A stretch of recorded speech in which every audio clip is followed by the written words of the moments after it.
A few days ago, celebrities put out a video telling Congress to sabotage Donald Trump's presidency. Dear members of Congress, I'm mad. Flabbergasted. I'm worried for everyone. We demand that you block nominees who threaten the rights of women, The LGBT community, people of color, immigrants, and the poor. And to use your congressional powers To obstruct anything. anything. that violates our core values as diverse Americans.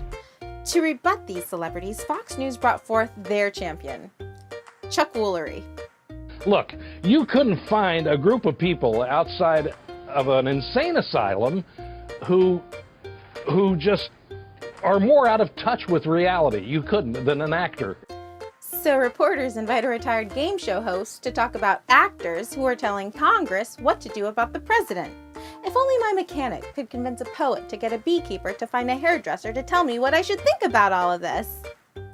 Fortunately, Hollywood brought forth its champion to prove to us that Chuck Woolery was absolutely right. At the Golden Globes, Meryl Streep named the 3 most vilified groups in America. All of us in this room really belong to the most vilified segments in American society right now. Think about it. Hollywood, foreigners, and the press. I wonder what all the Black Lives Matter and Muslim Americans and feminists and gays thought when they learned that actors and reporters are the real most vilified groups in America. It's so hard accepting a Lifetime Achievement Award to thunderous applause during a primetime special watched by millions of adoring fans. So Hollywood is crawling with outsiders and foreigners. And if we kick them all out, you'll have nothing to watch but football and mixed martial arts, which are not the arts. All right, fess up. Who's trying to kick all the foreigners in Hollywood out of America? My mother's an immigrant. Are they coming to get her too? Or is it just the immigrants in Hollywood? Oh, I get it. This is Meryl Streep's portrayal of a paranoid schizophrenic experiencing delusions of persecution. Bravo. Bravo.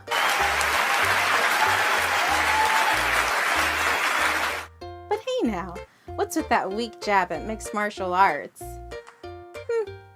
Looks like art to me. And you know what?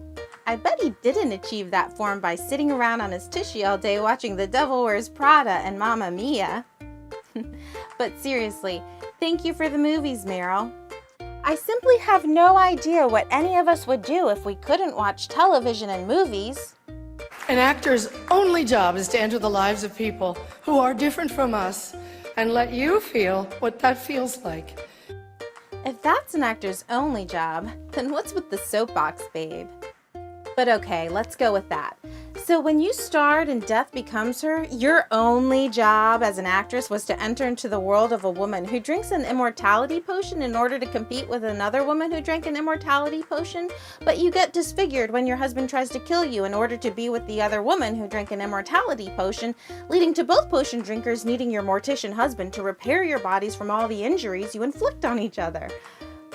And your goal was to show us what all of that feels like? Wow, such depth, such art, such empathy. Excuse me, I need a moment. It was that moment when the person asking to sit in the most respected seat in our country imitated a disabled reporter, someone he outranked in privilege, power, and the capacity to fight back. There are multiple layers of stupid here. Let's look at 3. First, the claim that Trump made fun of a reporter with a disability is apparently false. Trump did use some spastic hand gestures while talking about a reporter, but Trump says he didn't know the reporter had a disability, and there are multiple video clips of Trump using the same hand gestures whenever he's making fun of somebody. He even uses the hand gesture to make fun of himself when he's flustered. So in a speech about how we all need to listen to actors tell us about politicians, Meryl Streep couldn't even get one example right. Second, I'm not defending Trump here. I'm horrified at some of the things he said during the campaign and over the years.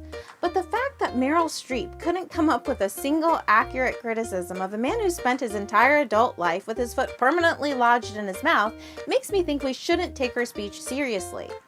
She could have even stuck with the hand gestures and said correctly, Trump mocks people using childish hand gestures. But she just can't get anything right. Third, I actually have 2 kids with physical disabilities, and as someone who's worked for years in disability advocacy, I can attest that discrimination against people with disabilities has been around long before Mr. Trump was an orangey blonde twinkle in his mother's eye, and it has far more to do with utilitarian ethics and the progressive solutions promoted by celebrity elites such as eugenics, abortion, and euthanasia than it has to do with Trump's hand gestures. We need the principled press to hold power to account, to call them on the carpet for every outrage. Oh, the principled press it is. Yes, how I adore the privileged progressive press with its principles of doublethink and newspeak and totalitarian imposition upon the minds of the people. Too Bad reporters are one of the 3 most vilified groups in America, according to actors. The least reliable source of real-world information outside of North Korea. That's why our founders enshrined the press and its freedoms in our Constitution. So I only ask the famously well-heeled Hollywood foreign press and all of us in our community to join me in supporting the Committee to Protect Journalists, because we're going to need them going forward, and they'll need us to safeguard the truth. Finally, you've given us some good comedy. Journalists are being brutalized and beheaded in foreign lands, but you'd have us believe they really, really have it bad in America because they're triggered by all the criticism they have to endure from the not-so-well-heeled of us. But thank you, darling, for the lesson on the Constitution. Your wisdom is indeed a revelation. And here we have the ultimate absurdity. People who pretend to be other people for a living are the ones charged with the sacred task of safeguarding the truth. Look, saying we have a problem in politics, therefore we need actors, is like saying my sink is clogged, therefore I need a cymbal-banging monkey toy. We can only question the sanity of a woman who thinks that actors are the saviors of America. I have lost my mind sometime earlier this year, so... But for those of us who haven't lost our minds recently, the solution to America's political woes is developing a population of informed, free, and moral citizens. Precisely the sort of population that would never be duped by politicians, reporters, and especially actors. In the meantime, it seems the only people we can trust are game show hosts. Why would people want to take advice from a group of people who pretend to be other people for a living? I know who I am. I'm a dude playing a dude disguised as another dude.